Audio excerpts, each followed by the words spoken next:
The doctor raised a pair of glasses in front of a patient in a vegetative state and then suddenly let go. Miraculously, this patient caught the glasses and then quickly fell back into a motionless state. Dr. Malcolm was astonished and shared this event with his colleagues, but other doctors dismissed it. They believed the patient's movement was merely a simple reflex and did not indicate anything significant. However, Malcolm believed there was more to it. He then threw a tennis ball at the patient, and seeing the patient catch it, Malcolm became even more excited. He firmly believed this was not some kind of reflex because the patient actively grasped the ball rather than just blocking it. Yet, his viewpoint still did not gain the recognition of other doctors except for one nurse, Eleanor. Nurse Eleanor was also curious about Malcolm's discovery. Having cared for patients in a vegetative state for years, she had never seen anyone willing to study their reactions before. She promised to help Malcolm by observing the patient's responses during her shifts to see if there were more such instances. The hospital where Malcolm worked primarily admitted patients with neurological damage. Since these patients rarely had the possibility of recovery, it was more like a nursing home than a hospital, where the main responsibility of the doctors was to care for the patients rather than cure them. It wasn't until Malcolm's arrival that he noticed, although the patients in the hospital were diagnosed as being in a vegetative state, they could respond to specific things. For example, one patient often stared at the rolling TV screen. When Malcolm stopped the screen from scrolling, the patient would look away. But when Malcolm set the TV screen to scroll again, the patient would start staring at the screen once again. Another patient would often stand motionlessly in the center of the room. After observing for a while, Malcolm thought it might be the table blocking her way, so he moved the table aside for her. Quickly, she began to move, but after walking for a while, she stopped again and stood motionless. Malcolm tried to encourage her to continue, but she resisted. Looking at the water cooler within reach, he got a glass of water for her, but she did not respond at all. After observing the patients for a long time, Malcolm believed that perhaps these patients had not completely lost consciousness. If so, they could be aroused to have more reactions, even cured. Consequently, Malcolm delved into studying their medical records, wanting to confirm exactly what diseases they had. However, Malcolm found that most of these patients could not be clearly defined by any specific disease. There were only vague and unclear descriptions. But Malcolm did not give up. After days and nights of research, he discovered that these patients had all suffered from a disease called encephalitis lethargica before falling into their current state. This was an epidemic that raged for 10 years after the end of World War I. Encephalitis lethargica could infect people of all ages. Severe cases would result in death during sleep, while survivors became like zombies, silent and motionless for decades, as if their souls had been drained. A retired expert told Malcolm that these patients were not imbeciles but had merely lost their sense of time. Higher functions like memory, imagination, and judgment had managed to escape the disease's grasp. This aligned with Malcolm's own conclusions and gave him hope. Soon, his theory was confirmed in a patient named Leonard, who had been in a vegetative state for 30 years, cared for by his elderly mother. She recounted that Leonard was an excellent student and avid reader before the age of 11. At that time, his hands began to lose control.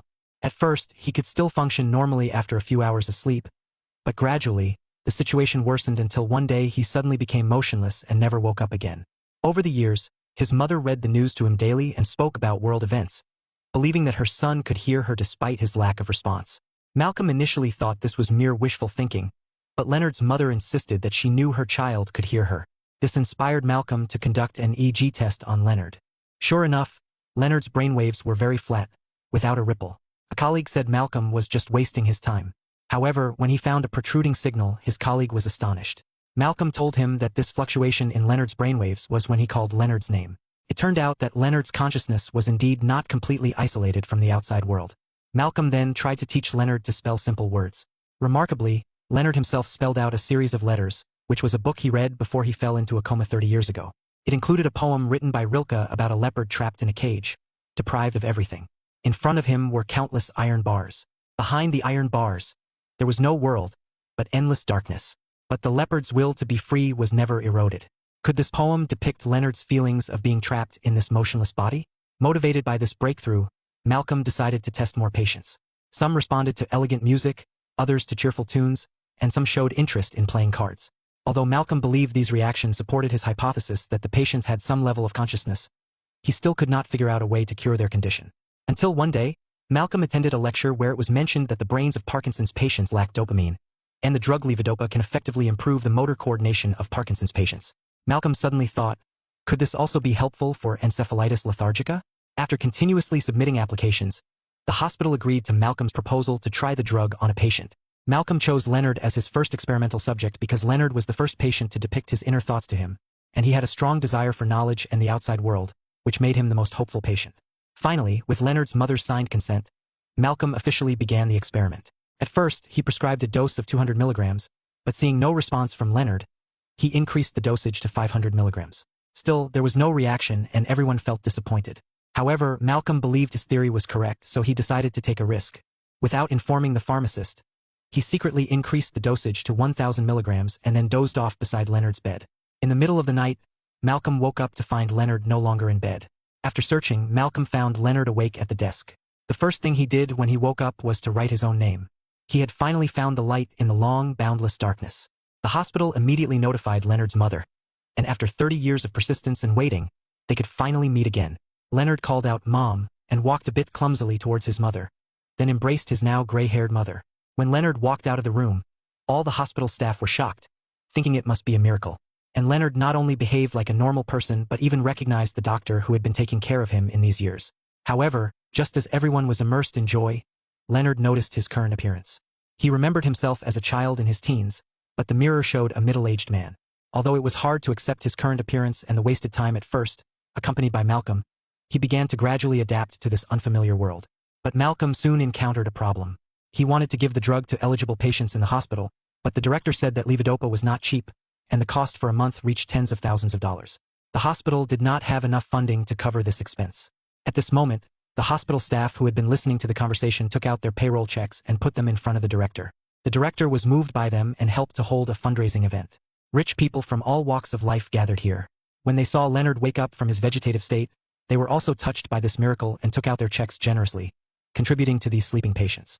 In this way, other patients also began to take the medicine. But what the results would be, whether Leonard would just be an exception, no one knew. The things that the awakened patients want to do are all different. Some are happy to be able to go to the bathroom. Some hope the nurses will help them with makeup, and others are clamoring for steak, saying they can't wait to taste the delicious food. The entire hospital feels like it has awakened from a long winter, welcoming the spring of rejuvenation. Even Leonard, the first patient Malcolm treated, has met a girl he likes. He found Malcolm, not wanting to waste a single moment of being awake. Being trapped in his body for 30 years made him understand the value of time and freedom better than anyone.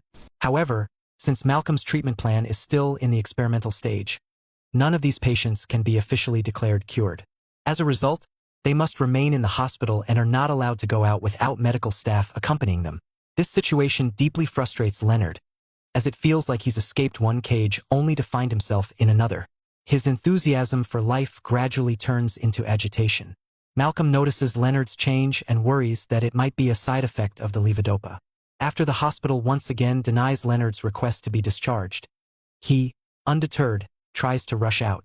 The hospital is concerned that his behavior might affect the other newly awakened patients, so they confine Leonard with the agitated psychiatric patients.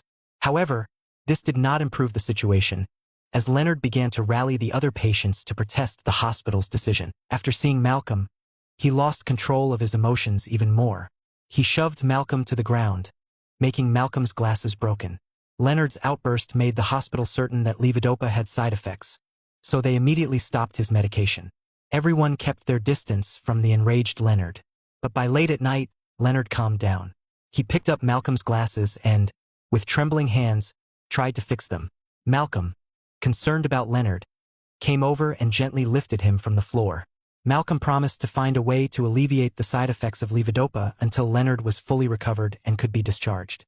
However, before Malcolm could find a way to mitigate the side effects, the positive effects of levodopa began to wane. Leonard's body started to frequently freeze, only resuming function when touched by others. This symptom was identical to what he experienced when he first fell ill as a child. He knew his time was running short. Despite his convulsions, Leonard insisted that Malcolm use a camera to document his episodes, hoping it would aid future doctors in finding a cure for the disease. He wished that someday they could cure people like him. Gradually, his eyes could no longer focus, and the avid reader could no longer read. He resolved to say goodbye to his crush before being completely overtaken by darkness. Just as Leonard was about to leave, the girl called out to him. They slowly began to dance in the canteen, quietly savoring their last moments together.